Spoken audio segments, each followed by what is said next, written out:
Hi நண்பா, இந்த ஒரு வீடியோவுல பிக் பாஸ் சீசன் 7 நிகழ்ச்சியில் கலந்து கொண்ட பிரதீப் ஆண்டனி இவங்க பாத்தீங்கன்னா 2 வருடங்கள் கழித்து தற்பொழுது தனக்கு ரெட் கார்டு கொடுத்தது பத்தி கொஞ்சம் டீட்ல பாத்தீங்கன்னா பேசியிருக்கிறாங்க. குறிப்பாக கமல் சார் பற்றியும் பேசியிருக்கிறாங்க. என்ன அப்படின்றத டீட்ல பாத்திரலாம். அதுக்கு முன்னாடி பிக் பாஸ் சீசன் 9 நிகழ்ச்சி எப்படி இருக்கு, உங்களுக்கு பிடித்த போட்டியாளர் யார் அப்படின்றத மறக்காம கமெண்ட் பண்ணுங்க.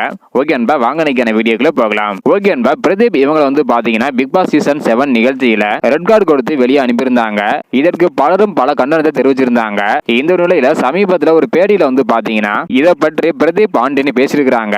அதுல என்ன சொல்லிருக்காங்க அப்படின்னா, பிக் பாஸ்ல எனக்கு ரெட் கார்டு கொடுக்கப்பட்ட போது அது மோசமாகத்தான் இருந்துச்சு. ஆனா நான் பிக் பாஸ் வீட்டை விட்டு வெளியே வந்த பிறகு அதை நினைச்சு வருத்தப்படக்கூடிய நிலைமை எனக்கு ஏற்படல.